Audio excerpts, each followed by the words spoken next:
नमस्कार, मैं हूं दीपक चौरसिया। टुनाइट फिर दीपक चौरसिया की इस बेहद खास एडिशन में आपका स्वागत है। आज शमी की पत्नी हसीन जहां ने कोलकाता के अलीपुर कोर्ट में अपना बयान दर्ज कराया। बयान दर्ज कराने के बाद हसीन जहां मीडिया के सामने आई और अपने आरोपों को दोहराया। हसीन जहां पाकिस्तानी लड़की अलिशबा पर भी बरसी। हम आपको हसीन जहां का बयान भी दिखाएंगे, लेकिन सबसे पहले बात उन सबूतों की जिनके सामने आते ही हसीन जहां खुद कटघरे में खड़ी हो जाएंगी। अगले 1 घंटे में वो तमाम सबूत हम आपके सामने रखने जा रहे हैं। इंडिया न्यूज के पास शमी के 2 बैंक खातों की एक्सक्लूसिव डिटेल है जो हसीन जहां पर गंभीर सवाल खड़े कर देंगे। इंडिया न्यूज के पास वो मैरिज सर्टिफिकेट भी है जिससे शादी के लिए शमी से बोले गए झूठ का पर्दाफाश भी हो जाएगा। इन सबूतों को देखने के बाद आप भी समझ जाएंगे कि हसीन जहां ने शमी पर जो आरोप लगाए उनमें कितना दम है। यही नहीं, आरोप लगाने वाली हसीन जहां का सच क्या है। हमारे साथ कुछ खास मेहमान भी हैं जिनके साथ हम इस खुलासे को आगे बढ़ाएंगे, लेकिन सबसे पहले देखिए हसीन जहां को लेकर सामने आया पहला और सबसे बड़ा सबूत। हर प्लेयर वाया दुबई होके इंडिया आ गया, लेकिन उसने स्टे कर लिया। वो दुबई में आई, शमी से मिली, रोमांस करी, रूम शेयर किया और वो चली गई। शक तो इस समय जो शुरू से ही है, मैंने तो चैटिंग वेटिंग शुरू से फोन में देखा है। 6 मार्च से लेकर अब तक शमी की पत्नी हसीन जहां और उनके वकील ने शमी के ऊपर न जाने कितने तरह के इल्जाम लगाए। इन इल्जामों से देश के एक बेहतरीन क्रिकेटर का करियर दांव पर लग गया। इन सब के बावजूद शमी अपना घर बचाने और अपनी नन्ही सी बेटी की खातिर चुप रहे। सुलह की भी कोशिश की, लेकिन हसीन ने जब हदों को पार कर दिया तो शमी को सामने आकर अपनी ही पत्नी का पर्दाफाश करना पड़ा। पिछले लास्ट 2-3 साल से प्रॉपर्टी, घर और पैसा, इस चीज को लेकर बहुत ज्यादा झगड़ती थी। हर चीज जब मैं फ्री होता था इनके साथ स्पेंड करता था टाइम, इनको बस केवल वही पैसे वाली बात, प्रॉपर्टी वाली बात इनके दिमाग में शायद घूमती रहती थी। शमी ने इस इंटरव्यू में जो दावा किया, अब उसके सबूत सामने आ गए हैं।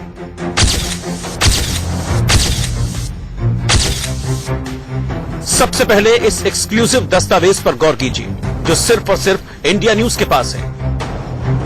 ये उस बैंक अकाउंट से होने वाले लेन देन का ब्यौरा है जो बैंक अकाउंट मोहम्मद शमी का है, लेकिन शमी के मुताबिक इसका डेबिट कार्ड उनकी पत्नी हसीन जहां के पास रहता था। शमी कह चुके हैं कि जब वो देश विदेश में क्रिकेट खेलने में व्यस्त रहते थे तब हसीन इस अकाउंट से दिल खोलकर पैसा खर्च किया करती थी। कि पिछले कुछ 1 साल के अंदर हसीन जहां ने आपके डेबिट कार्ड से करीब 1.5 करोड़ रुपए का खर्चा किया है। ये मेरे सूत्र मुझे पक्के तौर पर बता रहे हैं। इसकी क्या हकीकत है? उन्होंने आप पर साफ ही आरोप लगाया था कि आप खर्चा नहीं देते हैं। जब मैं खर्चे की बात करती हूं या कोई दूसरी बात करती हूं तो आप उनके साथ मारपीट करते हैं। ये आपको मेरे रिकॉर्ड से दिखेगा। हालांकि जो मेरा मेन अकाउंट है उसका डेबिट कार्ड उनके पास है, कुछ ब्लैंक चेक साइन हुए हुए उनके पास हैं, कुछ भरे हुए चेक उनके मेरे पास हैं जो कंप्लीट चेक हैं। आप रिकॉर्ड से देखते हैं, मंथली खर्चे आते हैं, बैंक का बंदा घर पर देकर जाता है। और जहां तक इनके खर्चों का सवाल है, जो मैंने इनको दिया है ऑन रिकॉर्ड है, आप देख सकते हैं। आपके सूत्र जो जहां से आपको मिला है वो आप चेक कर सकते हैं। आपको याद होगा कि हसीन जहां ने शमी पर सनसनीखेज आरोपों का बॉम्ब 6 मार्च को ही फोड़ा था। अब जरा इस अकाउंट स्टेटमेंट पर नजर डालिए। जिस 6 मार्च की सुबह हसीन जहां ने शमी पर आरोप लगाए, उसी दिन शाम को हसीन जहां कोलकाता के ई जोन से शमी के उसी अकाउंट से 24,900 रुपए की शॉपिंग करती हैं। इसकी पेमेंट डेबिट कार्ड से की जाती है। यही नहीं, 10 दिन बाद यानी 16 मार्च को हसीन जहां शमी के इसी अकाउंट से कोलकाता के प्रिंसटन क्लब को 30,000 की पेमेंट करती है। उसी दिन हसीन जहां 3,000 रुपए का पेट्रोल भी भरवाती हैं और उसी दिन एक रिटेल स्टोर से 3,394 रुपए की शॉपिंग भी करती है। इसी तरह के कई और भी छोटे मोटे खर्चे स्टेटमेंट में दर्ज हैं। ये अपने आप में चौंकाने वाला है कि एक तरफ हसीन जहां अपने पति पर संगीन इल्जाम लगाती है, दूसरी तरफ वो उनके ही पैसों से शॉपिंग करती हैं और क्लब में पैसे उड़ाती हैं। इस अकाउंट स्टेटमेंट से कई गंभीर सवाल खड़े हो रहे हैं। क्या शमी का ये आरोप सही है कि हसीन की नजर सिर्फ उनके पैसों पर थी? क्या हसीन और शमी के बीच झगड़े की जड़ में पैसा और प्रॉपर्टी है? अगर ऐसा नहीं है तो क्या ये मुमकिन है कि एक पत्नी अपने पति पर धोखा देने का आरोप लगाए और दूसरी तरफ उसके ही पैसों से शॉपिंग करे और क्लबों में समय बिताए? तो सबसे बड़ा सवाल यह है, मैं आपसे पूछना चाहता हूं, हसीन जहां से भी पूछना चाहता हूं और आप लोगों से भी पूछना चाहता हूं कि जब दिसंबर 26 से 17 फरवरी तक मोहम्मद शमी साउथ अफ्रीका के टूर पे थे, तब उनके डेबिट कार्ड से खर्चे इंडिया में किसने किए? वो खर्चे हसीन जहां ने किए थे और हसीन जहां को ये खुलासा करना होगा कि आखिरकार वो शमी पर कैसे आरोप लगा रही हैं कि उन्होंने उनको खर्चा नहीं दिया, और जब खर्चा देने की बात करी तो उनके साथ मार पिटाई की। तो ये बैंक के स्टेटमेंट, डेबिट कार्ड के स्टेटमेंट, क्रेडिट कार्ड के स्टेटमेंट क्या कहते हैं? ये जो स्टेटमेंट हमने दिखाए हैं ये डेबिट कार्ड के स्टेटमेंट है।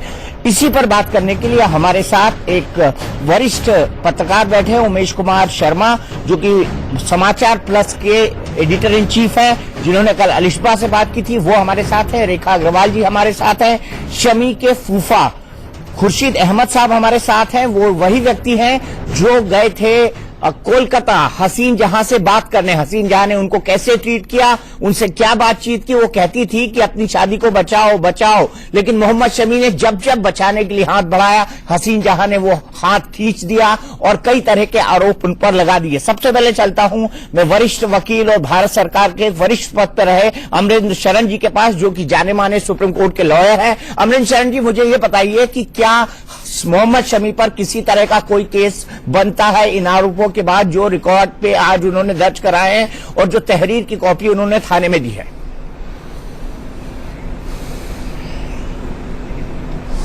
इसको देख के आपने जो आज दिखाया है सबूत, काफी डाउट क्रिएट होता है उनके वर्शन पे।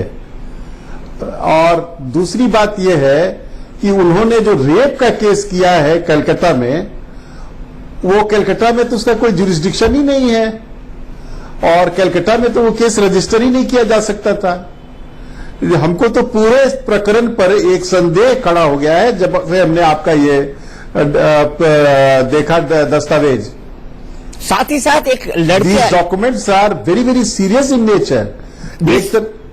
ठीक है, आपने कहा ये डॉक्यूमेंट जो हम दिखा रहे हैं, बैंक डिटेल्स, डेबिट कार्ड के स्टेटमेंट, ये बहुत अपने आप में डाउट क्रिएट करते हैं हसीन जहां पर। रेखा अग्रवाल जी मेरे साथ हैं। रेखा अग्रवाल जी, उन्होंने बलात्कार का आरोप लगाया है, और बलात्कार के आरोप लगाने के बाद आपको लगता है कि पति पर बलात्कार का आरोप लगाया जा सकता है क्या? भारतीय कानून, भारतीय संविधान इस पर क्या कहता है?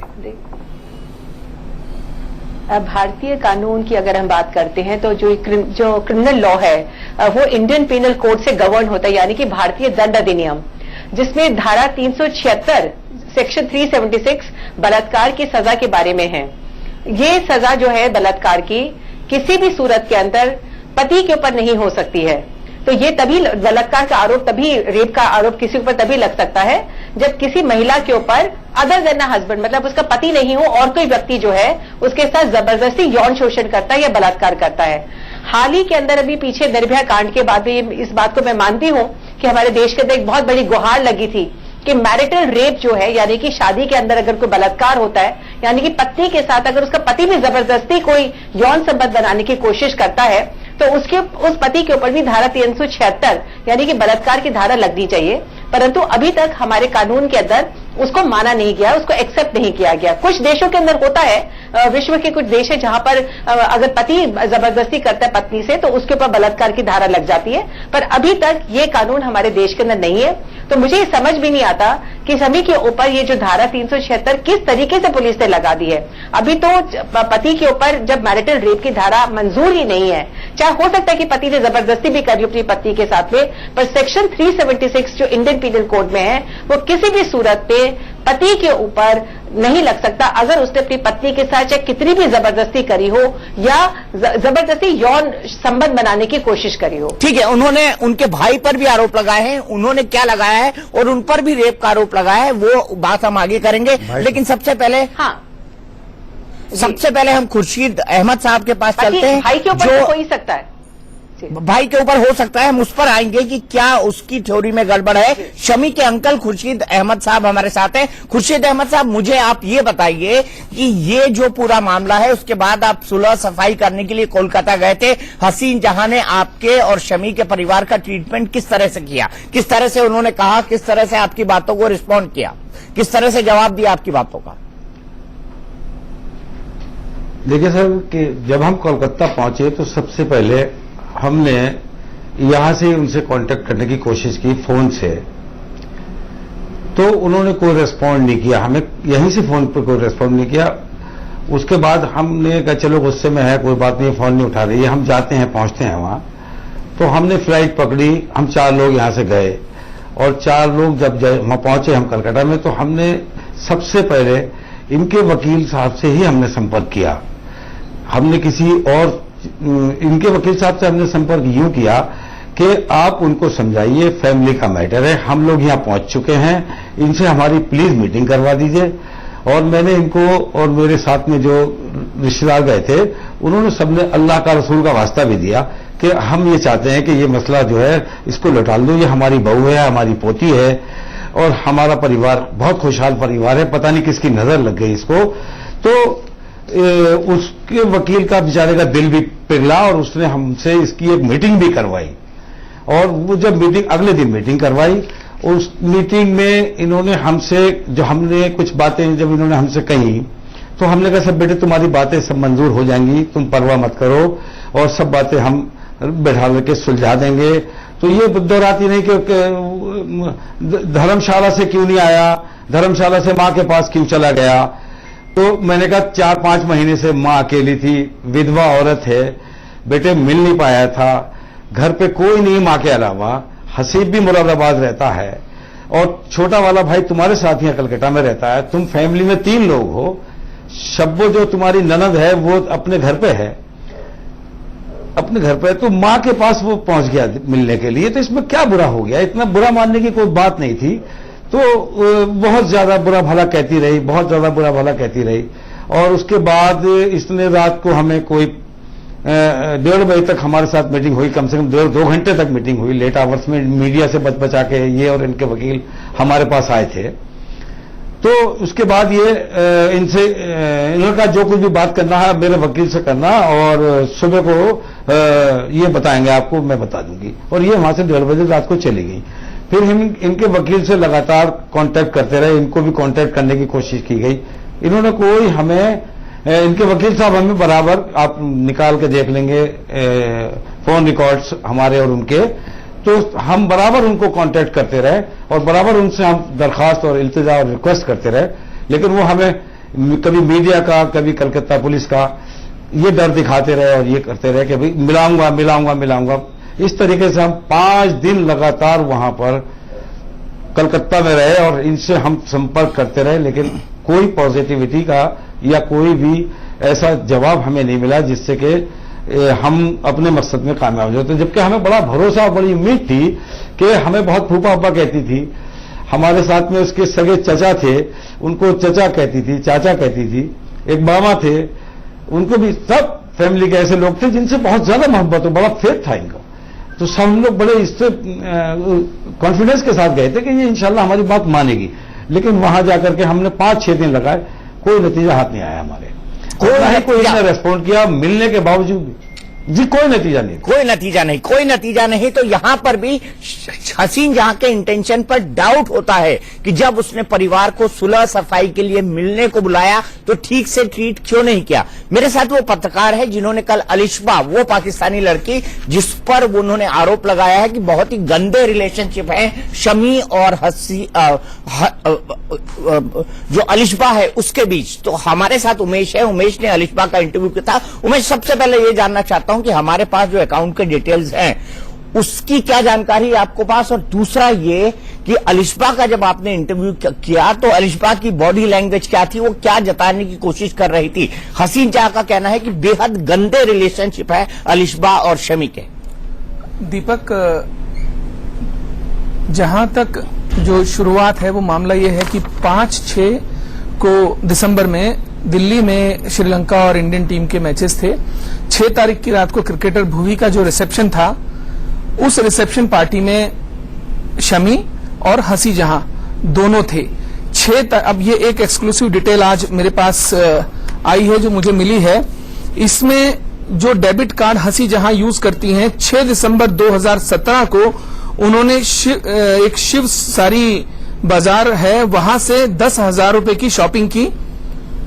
उसके बाद अगले दिन 7 दिसंबर को सुबह जो डेबिट कार्ड शमी यूज करते हैं, उन्होंने 7 दिसंबर को सुबह 10 बजे ताजमहल क्लब यानी कि जो ताज पैलेस होटल है वहां पर उन्होंने जिस रूम में ये दोनों लोग 6 की रात को ठहरे थे वहां से चेकआउट किया सुबह 10:30 बजे के आसपास, और 11 बजे के ICCI की कार से दोनों 7 दिसंबर को दिल्ली से अमरोहा के लिए रवाना हो गए।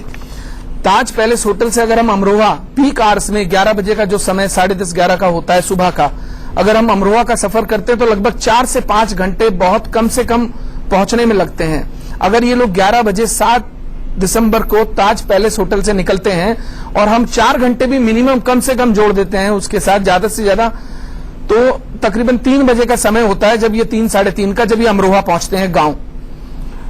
अमरोहा पहुंचने के बाद तकरीबन 5 बजे के आसपास 7 दिसंबर को जो हंसी जहां है वो एक मैसेज डालती हैं इनको 5:29 पर कि फोन क्यों काटा।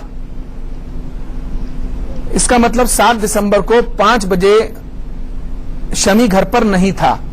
ये उनसे कहती हैं कि किस टाइम घर आओगे, वो कहता है क्यों, कहती हैं आप फुल सनी पहनकर जाते, ठंड हो रही है। ये 5:30 पर आपको खांसी हो रही है, वे कान भी खुले हैं। वो कहते हैं ठंड लगेगी तो ले लूंगा। 5:31 पर यह कन्वर्सेशन खत्म होता है। इसका मतलब 3:30 से 4 बजे अमरोहा पहुंचते हैं और उसके तत्काल बाद शमी कहीं निकल जाते हैं। 7 दिसंबर की यह घटना बता रही है रेप की। अगर 7 दिसंबर को दोपहर में इनका रेप हुआ था, इनके भाई शमी के हसीब ने रेप किया था, तो फिर ये रेप के बाद इतनी क्यों उनके बारे में चिंतित थी शमी के, नंबर 1। नंबर 2, अलिशबा से देखिए तकरीबन 40 से 45 मिनट की मेरी वार्तालाप हुई और यह भी नहीं था कि कोई मेरे आमने सामने अलिशबा बैठी थी। अलिशबा पाकिस्तान में थी और मैं अपने स्टूडियो में था, तो उससे यह भी नहीं हम कह सकते कि उनको इन्फ्लुएंस कर लिया गया था या हमने उनको इन्फ्लुएंस कर दिया था या शमी ने करा दिया था। उनसे 45 मिनट के इंटरव्यू में वो लड़की मुझे एक भी बार कहीं ऐसी नहीं लगी कि वो अटक गई हो या उन्हें सोचना पड़ा हो या कुछ बताना पड़ा हो। बहुत ही फ्लुएंट और बहुत ही उन्होंने पाक साफ एकदम सफाई से जवाब दिया कि मैं एक फॉलोअर हूं उनकी, मैं उन्हें फॉलो करती हूं, इंस्टाग्राम पे फॉलो करती थी, मैं उनको मैसेजेस डालती थी, लेकिन मेरे मैसेज के जवाब नहीं मिलते थे। एक बार मैंने ईद पर मैसेज डाला तो मुझे जवाब मिला, वहां से हमारा वार्तालाप शुरू हुआ। उसके बाद वो कहती है कि मुझे पता लगा कि टीम साउथ अफ्रीका से वापस जा रही है और उसी दौरान मैं भी 17 तारीख को अपनी बहन के घर शारजाह में जा रही थी, तो मैंने उनसे रिक्वेस्ट की, उन्होंने मेरी बात मान ली। वो मुझसे 18 की सुबह 1 घंटा मिले और मैं अपने घर चली गई। मैंने उनसे सभी सवालों पर, यहां तक कि उसने मुझसे यह भी कहा कि अगर मुझे हिंदुस्तान आना पड़ता है और आकर मुझे अपना नार्को टेस्ट कराना पड़ता है, मैं उसके लिए भी तैयार हूं। ठीक है, अब हम देखते हैं कि आगे क्या होता है। बैंक अकाउंट या डेबिट कार्ड की डिटेल आगे क्या कहते हैं। पूरे साल हसीन जहां ने मोहम्मद शमी के बैंक अकाउंट का इस्तेमाल किया। इंडिया न्यूज के पास शमी के एक नहीं 2 बैंक अकाउंट का स्टेटमेंट है जिन्हें पैसों का हसीन जहां खुलकर इस्तेमाल कर रही थी। साथ ही हमारे पास ये मैरिज सर्टिफिकेट है। हसीन जहां ने कहा कि मैंने जो है शादी की थी और मैंने उनको बाकायदा बताया था कि शादीशुदा मैं हूं, शादीशुदा हूं, ये हसीन जहां का कहना है। लेकिन इस मैरिज सर्टिफिकेट में 3 मैरिटल स्टेटस के कॉलम है, बैचलर, विडोवर और डाइवोर्सी। तो इन्होंने डाइवोर्सी पर टिक नहीं किया है, इन्होंने जो टिक किया है वो टिक किया है बैचलर पर। तो शुरू से इनके इंटेंट खराब थे, ये इस स्टेटमेंट के बाद पता चलता है। तो आइए देख लेते हैं दूसरा अकाउंट क्या कहता है। और मैं एक और तस्वीर आपको हसीन जहां की दिखाता हूं। ऐसा एलिज किया जा रहा है कि हसीन जहां ने, मेरे कैमरामैन संजीव जो है इसको जूम इन करके दिखाएंगे, हसीन जहां ने जो ये हार पहना हुआ है, बेहद कीमती सा ये हार है, इस हार को भी हसीन जहां ने खुद डेबिट कार्ड से खरीदा है। ये भी इंफॉर्मेशन हमको हमारे सूत्रों से मिल रही है। तो मैं आपको दिखाता हूं कि अलीपुर कोर्ट में उन्होंने क्या बयान दर्ज करा है, ये भी हम आपको बताएंगे। लेकिन पहले देखते हैं वो बात जो हमारे इस बैंक स्टेटमेंट के खुलासे के बाद निकलकर सामने आई है। देखते हैं उसकी पूरी कहानी।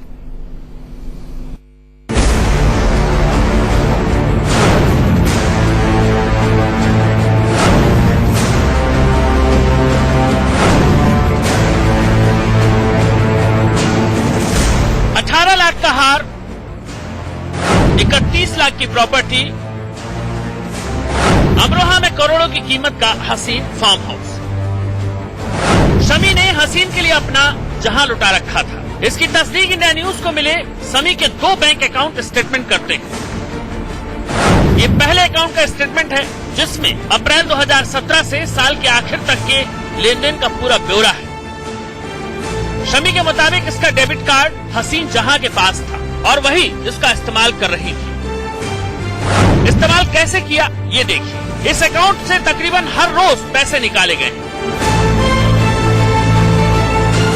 लेकिन 6 मई 2017 को हसीन ने चेक से 1 लाख रुपए कैश निकाले। शमी के मुताबिक ऐसे कई ब्लैंक चेक हसीन के पास रहते थे। कुछ बड़े खर्चों की बात करें तो हसीन ने 28 अगस्त 2017 को 2,32,200 रुपए का सोना खरीदा।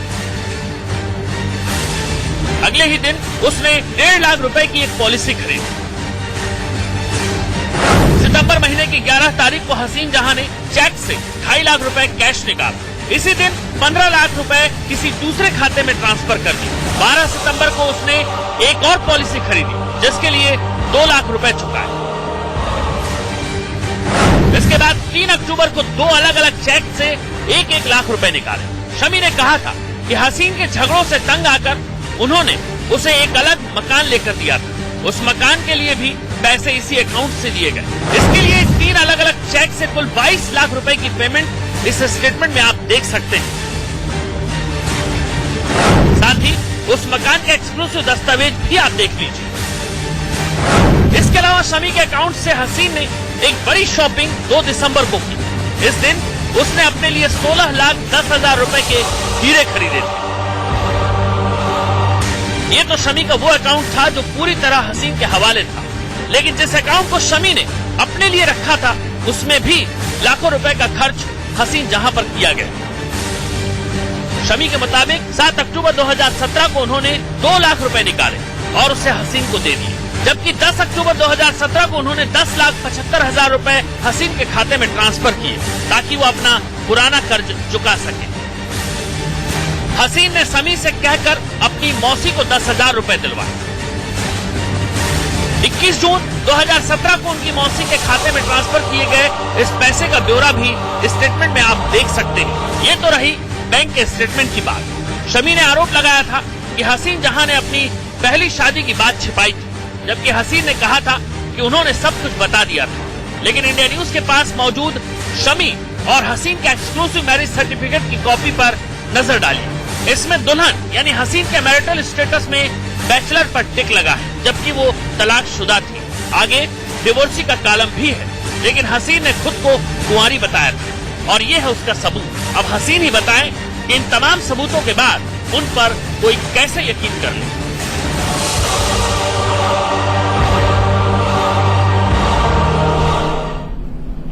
तो हसीन जहां ने अलिशबा के बारे में आज क्या कहा है वो भी हम आपको ब्रेक के बाद दिखाएंगे, लेकिन सीधे चलते हैं अमरिंदर शरण साहब के पास। अमरिंदर शरण जी, क्या मैरिज सर्टिफिकेट में गलत जानकारी देने का या बाय ओथ गलत जानकारी देने का केस हसीन पे बन सकता है अगर ये मैरिज सर्टिफिकेट सही साबित होता है जिसकी ट्रू कॉपी मेरे पास है?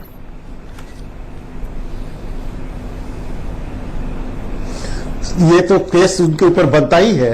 इसके अलावा मैरिज भी वॉइड हो जाएगा। अगर आपने किसी से झूठ बोल के शादी कर ली, फ्रॉड करके शादी कर लिया, तो मैरिज वॉइड हो जाएगा।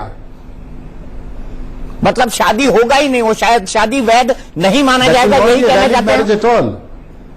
मतलब वो शादी नहीं होगी, that will not a marriage at all. जी, तो ये क्या लॉ कहता है, ये क्या कानून कहता है? That will not be a valid marriage. मतलब हाँ, बिल्कुल बिल्कुल, हाँ, ये शादी अवैध हो जाएगी अगर ये जानकारी सही है तो। जी बोलिए सर। बिल्कुल, देखिए मुस्लिम लॉ में जो शादी होती है वो एक कॉन्ट्रैक्ट है। कोई भी कॉन्ट्रैक्ट अगर फ्रॉड के द्वारा किया जाए तो ये वॉइडेबल हो जाता है at the option of the person who has been defrauded.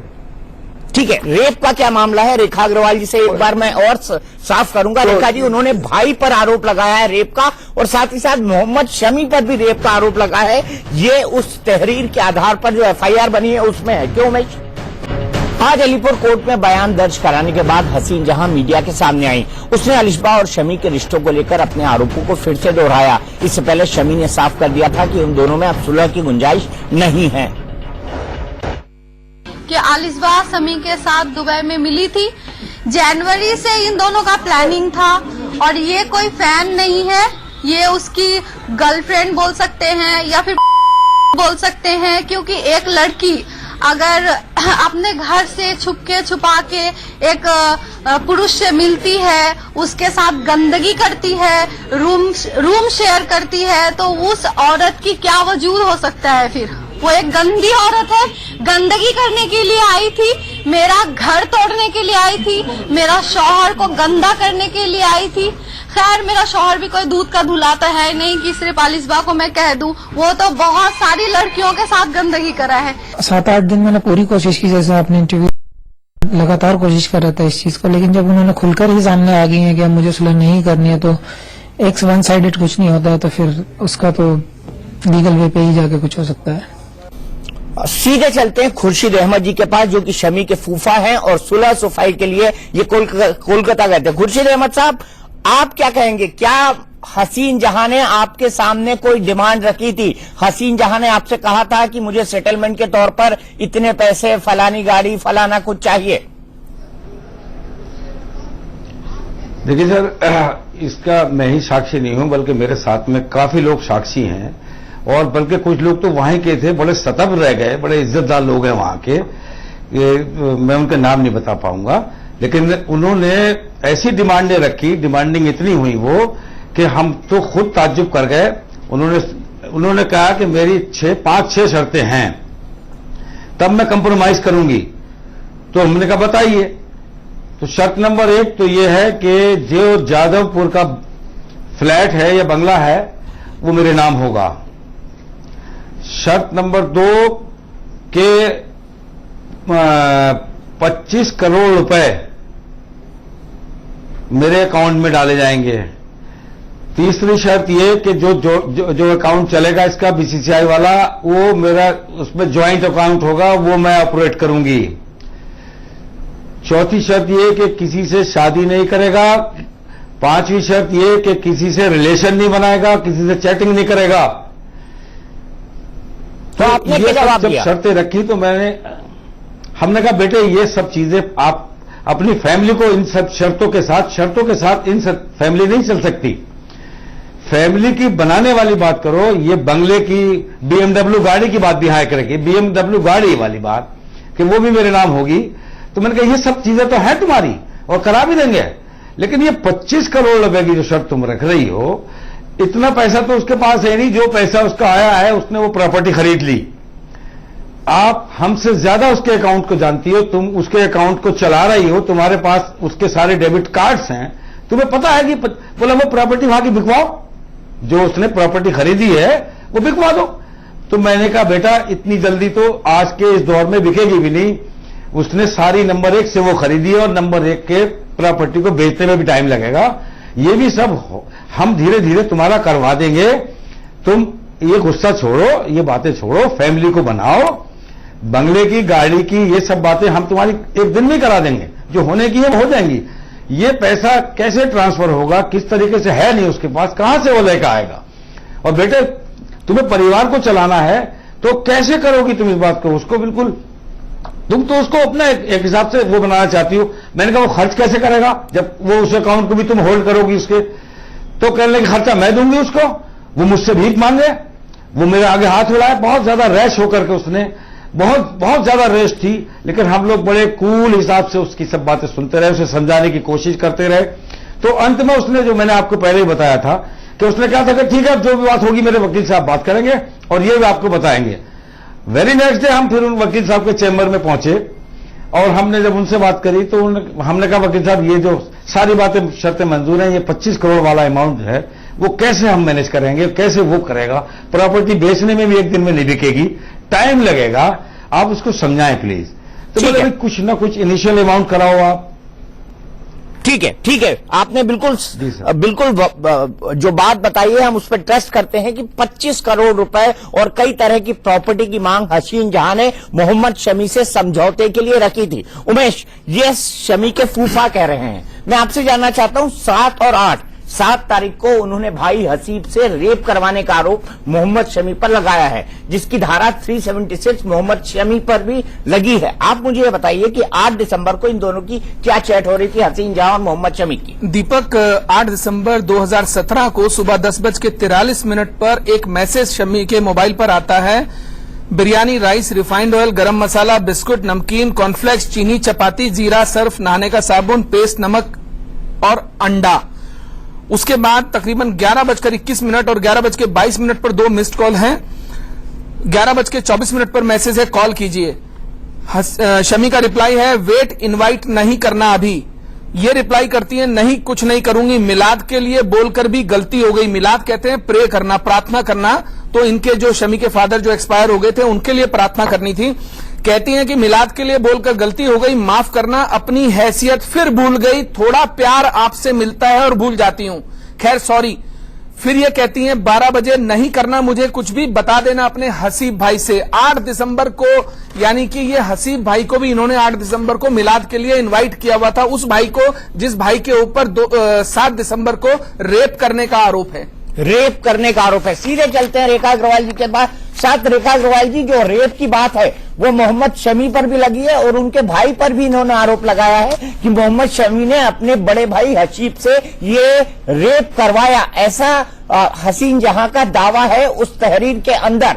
और 8 तारीख को हसीन जहां ये चैट करती है, जो चैट हमने आपको मोबाइल पर बताई है। ये टेक्स्ट जो है ये डाउनलोड किया हुआ है दोनों टेलीफोन ऑपरेटर्स का, जो हम आपको बता रहे हैं। अब मुझे बताइए, क्या आपके दिमाग में भी डाउट क्रिएट होता है शमी के फूफा को सुनने के बाद और इन पूरी जानकारी को सुनने के बाद?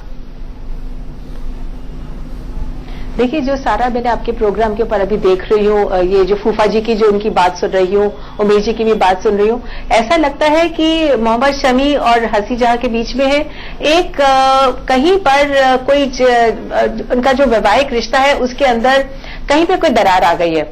और एक घरेलू मामला है जिसने एक गंदा रुख ले लिया है, कानूनी रुख ले लिया है, पुलिस तक बात पहुंच चुकी है। शायद ये घर के झगड़े घर ही के अंदर दोनों हस्बैंड एंड वाइफ, पति पत्नी उसको सॉल्व करने की कोशिश करते तो बेहतर रहता। कहीं एक बेवफाई की जो बात जो लगता है कि शायद हसी जहां के दिमाग के अंदर वो सही है कि गलत ये नहीं कह सकते। लगता है ये सब प्रोग्राम को देखने के बाद भी कि शायद, मैं बार बार बहुत सोच के ये शब्द इस्तेमाल कर रही हूँ, शायद हसी जहां के दिमाग में कोई गलतफहमी हो सकती है।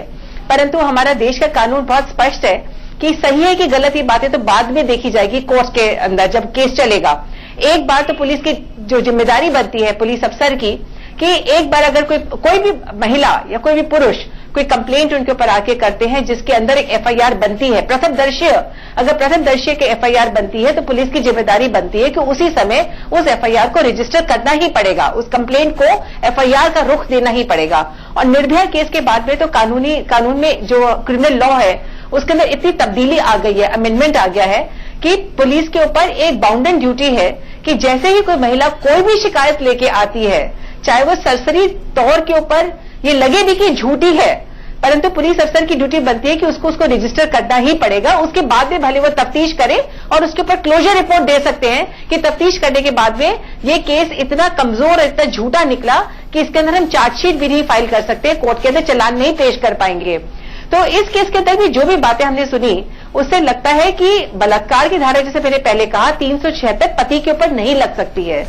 मैरिटल रेप हमारे देश में कहीं पर भी परमिटेड नहीं है कि उसके ऊपर कोई कानून बने। हाँ, पर दूसरी बात जो ये आती है कि अगर हसी जहां ने कहा है कि उनके जो पति के जो भाई हैं, अगर उन्होंने उनके ऊपर बलात्कार किया और उस बलात्कार को करने के लिए उनके पति ने, उसके अंदर वो कॉन्स्पिरेटर थे, यानी कि साजिश थी, और उन्होंने अपने भाई से जो रेप था मोहम्मद शमी की रजामंदी से या उनके कहने पर या उकसाने के ऊपर हुआ, तो हाँ, उस सूरत के अंदर मामला बदल जाता है और उस सूरत के अंदर पति के ऊपर भी एज ए कॉन्स्पिरेटर, यानी कि षड्यंत्र रचने के लिए के आरोप के ऊपर उनके ऊपर जो है कानून जो है 376 का धारा को कॉन्स्पिरेटर की तरह लगा सकती है। अगर 120 भी कॉन्स्पिरेसी या और सेक्शन 34 जो होता है कि कॉमन इंटेंशन के साथ में दोनों ने ये काम करा, तो ये इस बात को देखना पड़ेगा कि एफआईआर के अंदर हसी जहां ने क्या कहा है, अपने पति के शबी के ऊपर क्या आरोप लगाया है कि क्या उन्होंने खुद उनके ऊपर बलात्कार किया, जबरदस्ती यौन शोषण किया,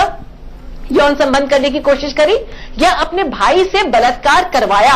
अगर पति अपने भाई से बलात्कार करवाया और उनको प्रोवोक किया और अपनी पत्नी को सपोर्ट नहीं किया, उनकी हिफाजत नहीं करी, तो हाँ, उस स्थिति के अंदर जो मामला है वो दूसरा रुख ले सकता है। और शमी जो है उस सूरत के अंदर कहीं पर मुसीबत के अंदर आ सकते हैं, भले वो बलात्कार की धारा उनके ऊपर नहीं लगती है, हाँ, पर साजिश की जो धारा है 120 कॉन्स्पिरेसी की, वो जरूर लग सकती है। अच्छा, मैं तो आपको ये कुछ एक घरेलू रेखा जी 1 मिनट रोकूंगा, मैं आपको गलत 1 मिनट रोकूंगा आपको। मेरे पास कुछ अभी फ्लाइट टिकट्स आए हैं, ये हसीन जहां की फ्लाइट टिकट है। हसीन जहां ये फ्लाइट है जेट एयरवेज की, इंडिगो की, जो 17 फरवरी की है, नई दिल्ली से कोलकाता। पहला नाम हसीन जहां, दूसरा नाम मंडल गौरी और तीसरा नाम बेहुला महतो। ये मंडल गौरी नौकर है और बेहुला महतो नौकर है, यानी 2 नौकर हसीन जहां के साथ नई दिल्ली से कोलकाता फ्लाई कर रहे थे। ये मेरे कैमरामैन संजीव दिखा सकते हैं। ऐसी एक और टिकट मैं आपको दिखाता हूं, 24 मई 2017 की जेट एयरवेज की 9W907। इसमें आयरा जहां, मंडल गौरी और हसीन जहां 3 लोग ट्रेवल कर रहे थे। मंडल गौरी का नाम कामिल है, इसमें शामिल है, और हसीन जहां है वो ट्रेवल कर रही हैं, और आयरा शमी जो कि मोहम्मद शमी की बेटी है, जिनको वो प्यार से बेबो कहते हैं, वो भी शामिल है। ये देखिए, ये टिकट है 13 अप्रैल 2017 को। ये है कोलकाता से दिल्ली का, और इसमें भी रहीमा खान ये नौकर हसीन जहां के साथ ट्रेवल कर रही हैं। ऐसा ही ये ticket Kolkata to New Delhi का है 13 अप्रैल 2017 का। रुखसार खातून ये एक और नौकर है, ये हसीन जहां और आयरा जहां के साथ ट्रेवल कर रही हैं। और ये जो फ्लाइट है ये 11:55 पर 15 दिसंबर 2017 को निकलती है और 2:30 पर कोलकाता पहुंचती है। और ऐसे कई सारी चीजें हैं जो हसीन जहां को सवालों में खड़ा करती है। उमेश, एक जानकारी और चाहूंगा, ये मोहम्मद भाई को लेकर क्या मामला है? मोहम्मद भाई एक तथाकथित नाम दिया गया है, या तथाकथित नहीं, मैं शमी जहां का आरोप कहूंगा, यह आरोप उन्होंने लगाया है कि मोहम्मद भाई कोई मैच फिक्सर है और अलिशबा वो पैसे लेकर दुबई से आई और मोहम्मद भाई को वो पैसे देने थे, ऐसा कुछ आरोप उन्होंने लगाया। दीपक, आप जल्दी देखेंगे कि मोहम्मद भाई हिंदुस्तान के जितने बड़े क्रिकेटर हैं उन सबके साथ उनके रिश्ते हैं, सबके फोटो आपको उनके साथ ज्यादा नहीं 1-2 दिन में देखने को मिलेंगे। वो धोनी के साथ भी दिखेंगे, वो शिखर के साथ भी दिखेंगे, वो और प्लेयर्स के साथ भी आपको दिखेंगे। तो इसका मतलब क्या बाकी सारे प्लेयर भी फिक्सर हो गए? नंबर 1। नंबर 2, उनका एक मोबाइल का बिजनेस है, वो छोटा मोटा कारोबार करते हैं, लेकिन क्रिकेट के बहुत बड़े फैन हैं। कहीं भी क्रिकेट होता है ब्रिटेन में या यूरोप में, वो तत्काल वहां पहुंच जाते हैं। उनका और अलिशबा का, मैंने अलिशबा से कई बार पूछा कि अलिशबा आपका मोहम्मद भाई से क्या लेना देना है। उन्होंने मुझे बार बार एक ही बात बोली कि मैं मोहम्मद भाई को जानती भी नहीं हूं, मैंने मोहम्मद भाई के बारे में सिर्फ सुना है, मुझे ये पता भी नहीं है कि मोहम्मद भाई हैं कौन, मैंने उन्हें देखा भी नहीं आज तक। इसके अलावा मोहम्मद भाई जो हैं वो सूरत के रहने वाले हैं, पाकिस्तान आज तक नहीं गए हैं। वो सिर्फ ब्रिटेन में रहते हैं, वहीं के वो रेजिडेंट हैं। 2-3 दिन में 4 दिन में आप उनका भी इंटरव्यू जल्द ही देख लेंगे, आप उन्हें भी देख लेंगे कि वो इस बारे में, इस पूरी कॉन्स्पिरेसी के बारे में क्या कह रहे हैं। लेकिन मैं एक चीज और दीपक कहना चाहूंगा कि रेप 17 दिसंबर 2007 को हुआ था। 8 की हमने आपको कन्वर्सेशन बता दी।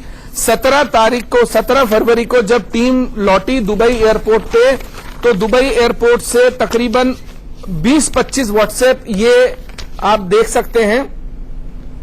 ये व्हाट्सएप शमी ने भेजे हसी जहां को कि ये मैक का है, इसमें आपके लिए कौन सा लेना है। ये कहती है रहने दो, कलर सही नहीं है। उसके बाद फिर वो कुछ गेस के, गुची के कई सारे बैग भेजते हैं, उसमें से ये कहती है ये बैग ले लो। वो कहते हैं, पूछती है कितने का है, वो कहता है शमी की 60,000 का, बोली ले लो।